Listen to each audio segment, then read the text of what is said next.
In this lecture, I want to give you a quick overview of the WordPress dashboard to make sure you understand where everything is and how it all works.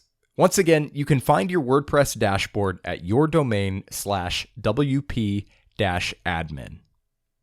This is going to be super basic, so bear with me if you're a little more advanced, but I just want to make sure you have a good understanding of how WordPress works so we can start to dive deeper as we move forward. So let's start over here with the main menu. You'll be using this menu a lot to navigate between different admin pages in WordPress.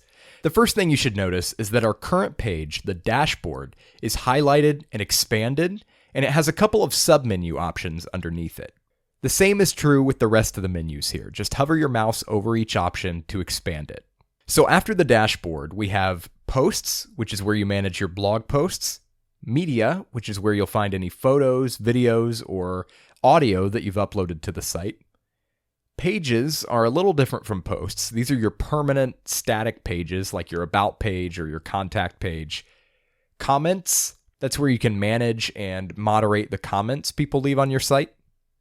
Appearance is where you manage your themes and the overall look and feel of your site. Plugins are basically extensions that add various functionality to WordPress to make it do exactly what you want it to do. And you can add and manage plugins here. Under users, you can edit your profile and account information, or you can add other users to your site with the exact editing privileges you want them to have. In the Tools menu, you'll find things like import and export tools, which allow you to move content from one site to another. Settings includes all the global settings for WordPress and your site itself. SG Optimizer is a plugin that's provided by SiteGround to speed up your website, so you'll only see that if you're using SiteGround. And finally, you can actually collapse this entire menu to give yourself a little more workspace, and then just click that little icon to bring it back. Now let's take a look at the admin bar at the very top of the page. We'll just start from the left side and work our way across. The WordPress logo here is something you'll probably never use, but I guess it doesn't hurt to have it there. If you click it, it'll give you information about your current version of WordPress, and then you can also go to wordpress.org, read the documentation, visit the support forums, or send feedback. The next item here is just the name of your site. If you click that, it'll take you to your home page. Next, there's a comment button with a little icon to let you know how many comments are waiting for your approval. And then we have the New button, which is probably what you'll use more than anything else on the admin bar. You can use these options to add a new post, media, page, or user. And finally, if we jump all the way over to the right side, it says Howdy and then your username. That's just a quick shortcut to edit your profile or log out.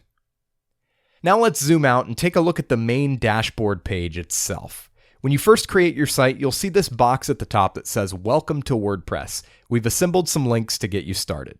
So it basically just gives you some easy shortcuts to the essentials. Pretty useful as you're getting started, but if you want to get rid of it, just click Dismiss and it disappears. If you want to bring it back, you can go up to Screen Options. And by the way, you'll find this on just about every page inside WordPress, and check the box next to Welcome. Now, of course, you can also select or deselect any of these other options to show or hide whatever you want. And if you want to customize your experience a little more, you can drag and drop each of these dashboard widgets to whatever location you like. And while we're on the subject, let's talk about these widgets and what they do. At a glance tells you some quick information about your site, the number of posts, pages, and comments, along with the version of WordPress you're running and your theme. Activity shows you what's happening with your site right now. You can see your recently published posts and recent comments. Quick Draft lets you type in a title and just a little bit of content to save it as a draft. So if you have a quick idea for a blog post, you can use that to make sure you don't forget. And then you have the WordPress News widget, which is basically just a feed of updates from the official WordPress blog. So I guess that's it. That is the WordPress dashboard in a nutshell. Feel free to click around and do some exploring.